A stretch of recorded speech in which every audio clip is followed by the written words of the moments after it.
Hello YouTube! Did you know that there are people that are so intelligent, so they aren't found and arrested even after committing murders? This is the case of Mr. Cruel, an Australian serial child rapist and suspected child murderer. So let's begin. Hope you like it!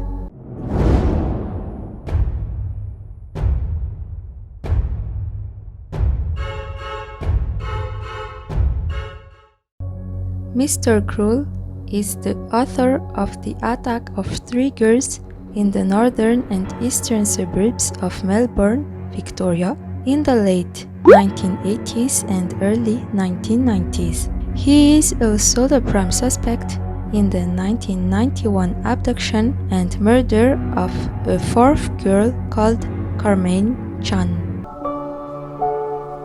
His crimes. On August 22, 1987, a man wearing a balaclava broke into a family home at 4 a.m. armed with a knife and a handgun. He tied the hands and the feet of the parents and the brother and raped the 11-year-old daughter. On December 27, 1988, the assailant broke into a family home via the back door at about 5:20 a.m. again wearing a balaclava and armed with a handgun.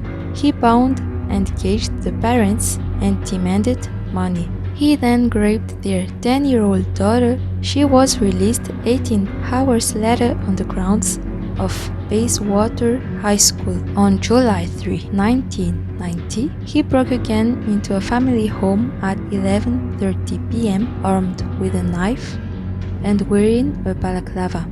He tied and caged a 13-year-old girl. He then drove her to another house and molested her for 50 hours before releasing her at a power substation in the suburb of Kew. On April 13, 1991, a man wearing a balaclava broke into a family home at about 8:40 p.m. armed with a knife. He abducted 13-year-old called Carmen Chan.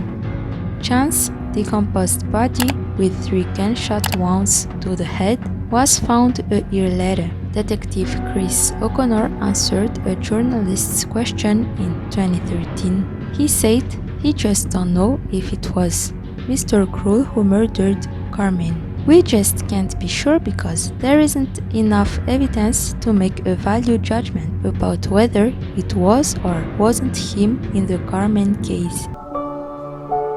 Who is Mr. Cruel?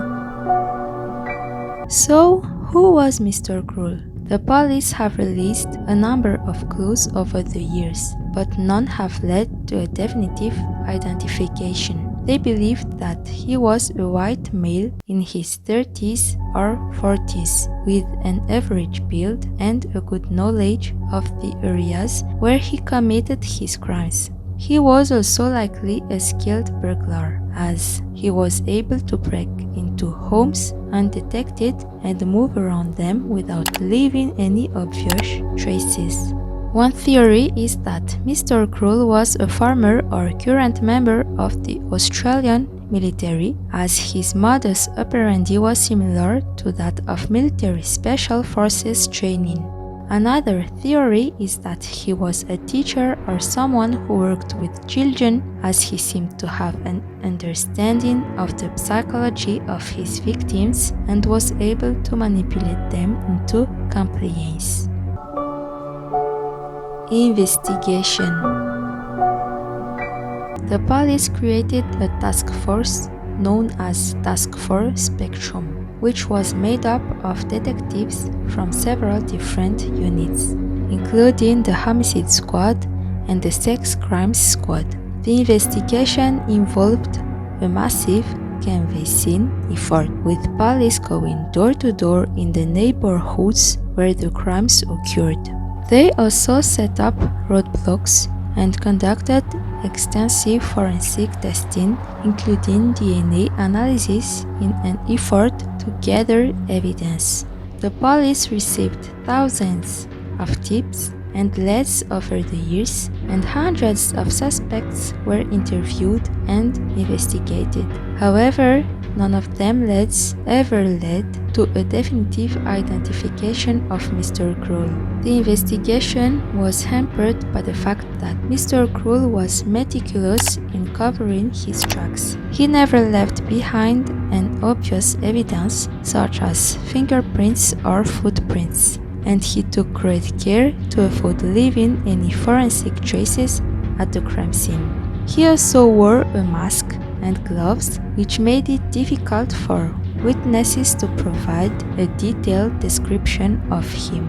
To this day, Mr. Krull's identity remains a mystery, and the investigation into his crimes remains open. The case of Mr. Krull remains one of Australia's most enduring and disturbing mysteries. The impact of his crimes on his victims and their families cannot be overstated, and the Australian public continues to be haunted by the memory of Mr. Krull and the fear that he may still be out there. What do you think are the reasons why Mr. Krull raped little girls? So, this is the end of the video. I hope you liked it. Tell me in the comment your idea about it, and I'll see you next week for a new video. Goodbye!